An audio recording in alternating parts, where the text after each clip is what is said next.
We arrive in Almeria as dawn breaks, another glorious day ahead of us.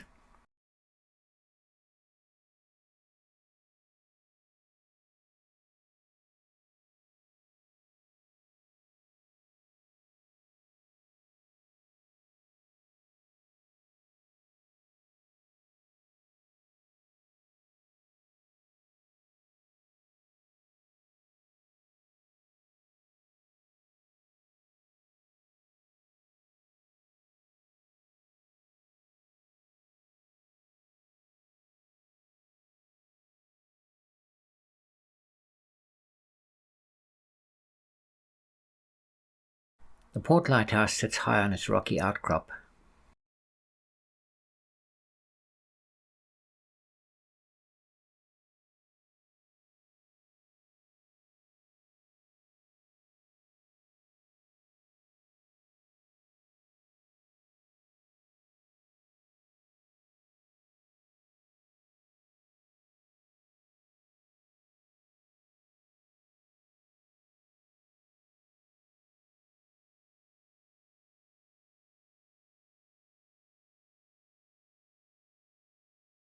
The city spreads out below the Alcazaba, a 1,430-metre wall containing the vast palatial residence of King Almatossan, among many other buildings.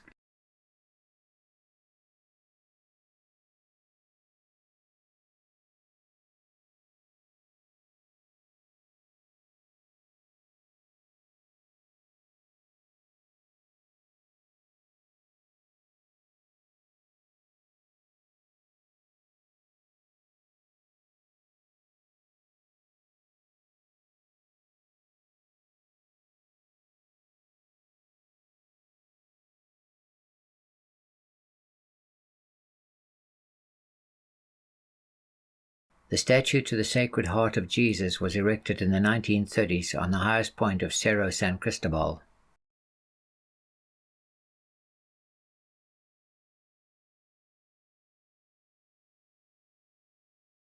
It was built for Abderrahman III in the 10th century after the founding of the city. Two Muslim dynasties controlled it before the conquest of the city by the Catholic Spanish monarchs in 1489.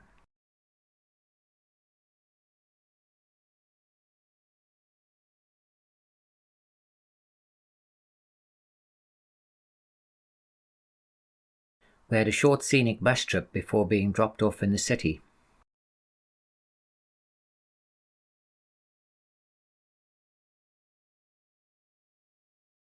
In the bottom corner of the city crest, I have added the Indolo, a legendary ghost that could hold and carry a rainbow in his hands, thus the arch over the head of the man. El Cable Inglés, the English pier, was the loading bay for iron, copper and silver ore from the mines in Alquife, 90 kilometers away.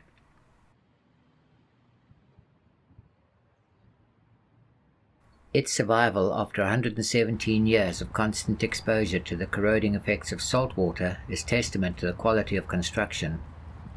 It was designed and built in 1904 by Scottish engineers for the Glasgow-based Alquife Mines and Railway Company and was used until 1973.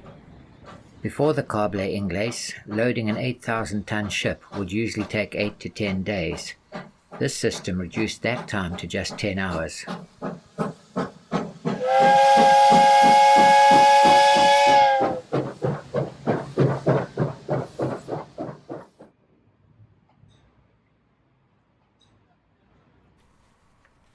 Almeria's railway station originally opened in 1893 as the terminus for the line to Madrid.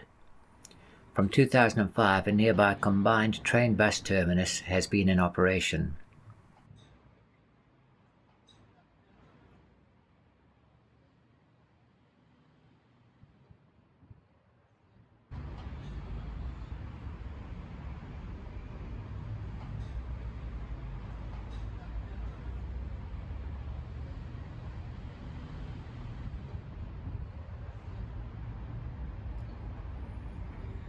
An older house with a decorated tile pattern to the roof.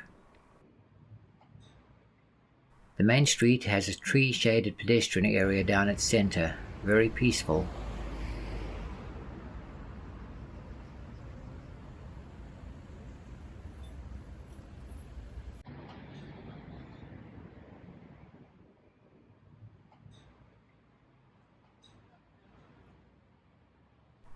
A few of the town's buildings,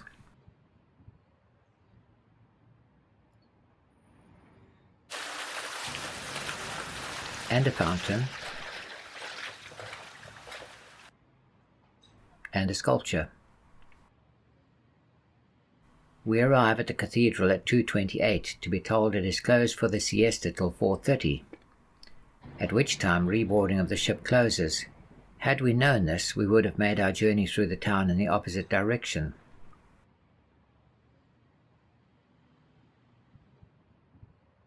This is the Cathedral de la Encarnacion, a unique example of a cathedral fortress from the 17th century. Construction began in 1524 after the earthquake that destroyed the first cathedral in 1522. It was built for both worship and as a defense against the attacks carried out on the city by the Barbary pirates. Its construction used large buttresses and towers in its corners with massive walls.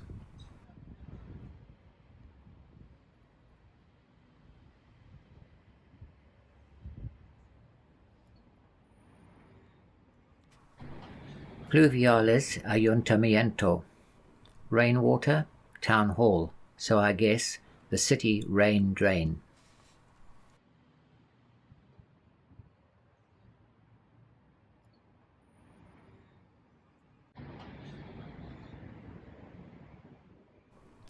Before we leave, time to film the Alcazaba as the evening sun lights up the perimeter walls.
Leaving gives us a chance to view the Cable Inglés head-on.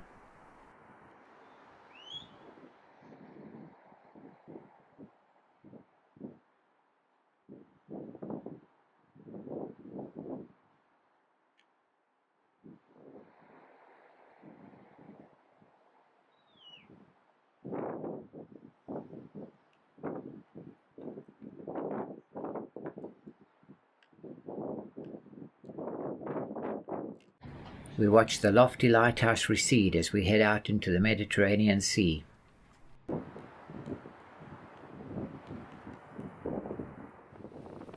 Some of the fishing fleet return, led by the vessel Popeye.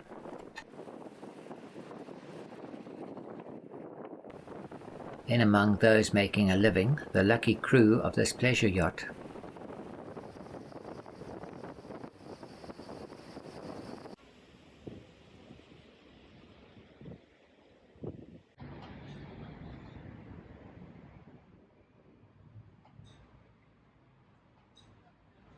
Cocktails in the Britannia Lounge as we watch the sun sink below the horizon.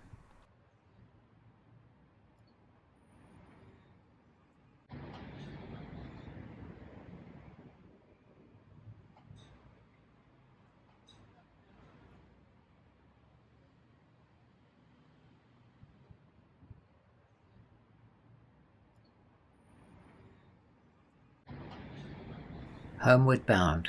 More grand afternoon teas. Neat towelettes instead of finger bowls, activated by hot water. Oh, It's a lie. this one. No. Breakfast in the cabin by way of a change. A selection of meals. I should point out we did not just eat. There were daily lectures, art classes, craft classes, game sessions, and meeting up with fellow passengers. A little patch of roughish weather through the Bay of Biscay. home in Southampton after a brilliant cruise with great weather for most of the way.